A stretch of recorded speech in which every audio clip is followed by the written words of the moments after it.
Você já deve ter ouvido falar da frase "depois que morre, vira santo". Segundo o que dá a entender no filme Michael, aparentemente ele foi um santo em vida mesmo. Pense num homem bom, imaculado, santificado. E pra dizer a real, eu caí nesse papinho.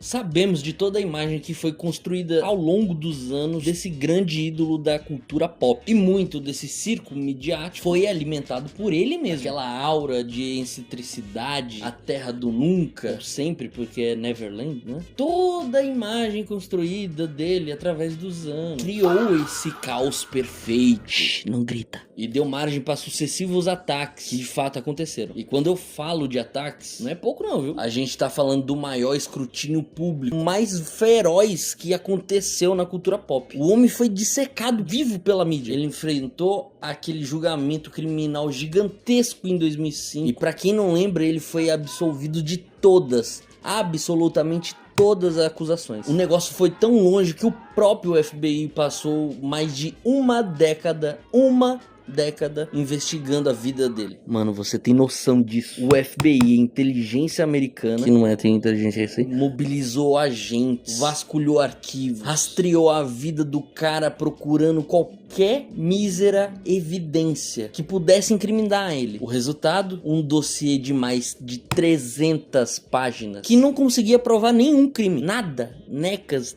tibiribas. Bicho, dava pra fazer um filme inteiro de um thriller psicológico só da perseguição que ele sofreu do Estado e da mídia contra ele. Mostrar a sanidade de um homem derretendo enquanto o mundo inteiro tá esperando ele tombar. Mas esse não é o assunto do vídeo. Você sabe por quê? Porque essa época nem é abordada no filme, mano. Na montagem final deixaram essa parte mais espinhosa do lado de fora. Você tá escutando isso?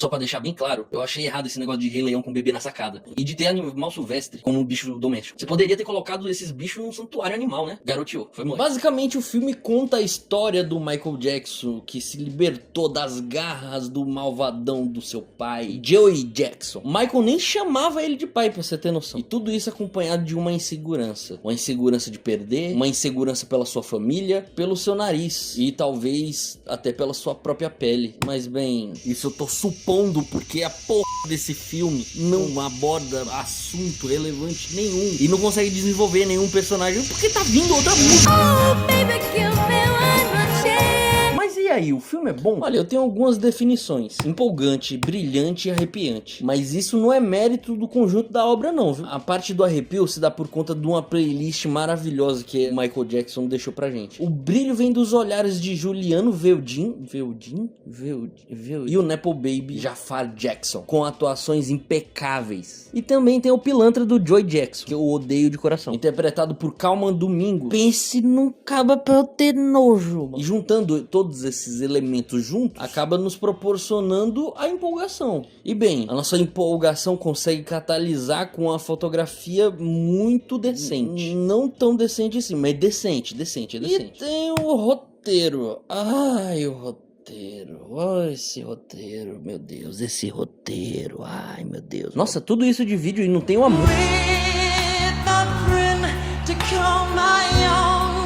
Esse roteiro parece uma coxa de retalhos e é costurado com várias músicas do Michael Jackson. Tem um draminha ali e depois acaba, sabe? E tome mais. No final das contas, eu não me envolvi o suficiente com o Michael Jackson, sabe?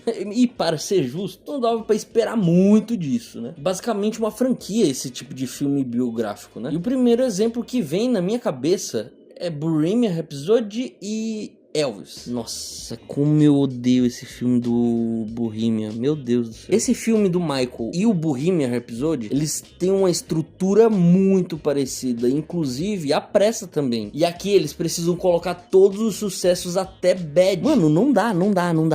Com um orçamento de 155 milhões de dólares, a Lionsgate colocou a produção em um cabresto curto. O recado era claro: façam um espetáculo, mas não passem do orçamento. E como se a grana já não fosse um problema, o filme virou um pesadelo nos bastidores. Sabe quando o roteiro tá pronto, a câmera já tá rodando e de repente o engravatado entra no estúdio e manda parar tudo? A produção teve que mudar absolutamente todo o terceiro ato por questões jurídicas. Pense comigo, o que diabos ia acontecer nesse terceiro ato do filme do Michael Jackson? Exatamente. Os processos, a acusação, a mídia, tribunais. Como é que você conta o fim da vida do homem mais famoso do planeta Terra enquanto os advogados estão com uma arma apontada na sua cabeça? Não literalmente. O resultado, a estrutura narrativa vai toda pro ralo. Vai achar um novo terceiro ato da onde, tá ligado? O roteiro vira um campo minado onde ninguém pode pisar. E não foram só os advogados, tá? A produção teve que rebolar para fazer o impossível para satisfazer os familiares. Esse é o grande problema de filmes biográficos, onde a família detém os direitos autorais e os espólios. Se você quiser tocar Billie Jean no seu filme, tem que contar a história que o dono da música quer ouvir.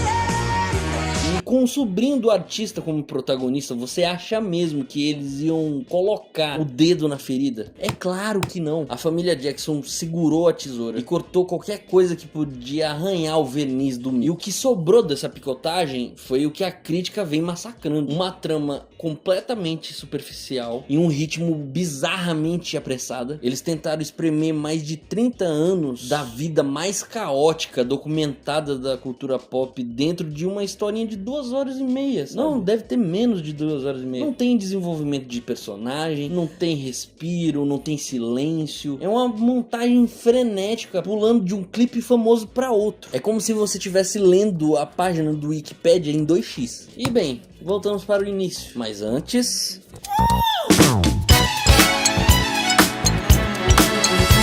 a santificação do Michael Jackson. O homem fala com Mickey, o homem fala com girafa, com lhama, com macaco, Peter Pan, e ainda tem tempo de falar com as criancinhas, dar autógrafo, ajuda as pessoas queimadas. E assim ele vai levando o filme, né? Com aparente culpa no olhar, que eu queria ter visto mais. Um olhar que não consegue nem se levantar diante do seu pai, ou de qualquer pessoa que ele entenda como autoridade. Como, por exemplo, do produtor. Ele não conseguia olhar nos olhos dele e exigir que o clipe dele passasse na MTV. Há uma sutileza ali que eu adoraria ver desenvolvida, mas o filme tá muito preocupado com o clipe, inclusive. Bem, gente, isso foi o vídeo. Eu espero que vocês tenham gostado e até a próxima. Espero que tenha a próxima.